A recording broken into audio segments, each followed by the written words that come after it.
मानव मात्र के लिए चिंता ना करो तो क्या तुम धर्म विमुख नहीं हो जाओगे? अवश्य, अवश्य ही मैं कर्म विमुख हो जाऊंगा। उसी प्रकार धन और संपत्ति की देवी लक्ष्मी का कर्म है मानव मात्र को उनके कर्मों के अनुसार धनी तथा समृद्ध बनाना। नारद, यदि देवी लक्ष्मी ब्रह्म ज्ञान को पाकर सन्यासिनी बन जाएंगी तो मानव मात्र को उनके कर्मों के अनुसार धन और संपत्ति कौन प्रदान करेगा? क्या इन्हें ब्रह्म ज्ञान प्रदान करना धन विमुख नहीं होगा? नारायण नारायण, अवश्य होगा श्री हरि विष्णु, अवश्य होगा। तुम कैलाश से होके आ रहे हो नारद? नहीं प्रभु, परंतु मैंने आकाश मार्ग से भ्रमण करते हुए देखा कि भगवान भोलेनाथ और माता पार्वती वहां नहीं है। नंदी, शिवगण उनके दर्शन के लिए व्याकुल हो रहे हैं। अर्थात भोलेनाथ तथा देवी पार्वती ब्रह्म ज्ञान के कारण ही कैलाश से अदृश्य हो गए हैं। नारायण नारायण, प्रतीत तो ऐसा ही होता है श्री हरि। प्रभु, तनिक अपनी दिव्य दृष्टि से देखें कि भगवान भोलेनाथ और माता पार्वती इस समय कहाँ हैं? तुम्हारे वैकुंठ आने का कारण अब स्पष्ट हुआ है नारद।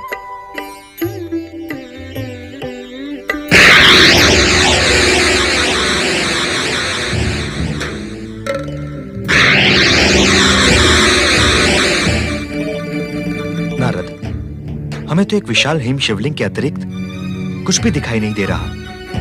समझ में नहीं आता ये रहस्य क्या है। नारायण नारायण, जब आपको समझ में नहीं आ रहा है श्री हरि, तो हम सब का क्या होगा? आपको तो इस रहस्य का भेद जानना ही होगा श्री हरि, क्योंकि हम सभी शिव भक्त उनके दर्शन के लिए आतुर हैं। अर्थात ये रहस्य भी आपके लिए रहस्य नहीं रहा। नारायण नारायण, अभी तो ये रहस्य है नारद, किंतु इसके उद्घाटन से पूर्व हमें देवी लक्ष्मी को यह समझाना होगा कि शिव पार्वती के दर्शन के बिना उन्हें ब्रह्म ज्ञान की प्राप्ति नहीं होगी। तो आप माता लक्ष्मी को लेकर कैलाश पहुंचे और मैं अपने स्तर पर हिम शिवलिंग का रहस्य भेदने का प्रयत्न करता हूं। नारायण नारायण। ओम नमः शिवाय, ओम नमः शिवाय, ओम नमः शिवाय, ओम नमः शिवाय, ओम नमः शिवाय, ओम नमः शिवाय, ओम नमः शिवाय, ओम नमः शिवाय।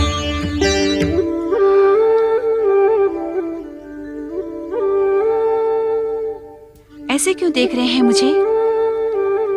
देख रहा हूं कि धन और संपत्ति की देवी लक्ष्मी तपस्या करते हुए कितनी सुंदर लगती है।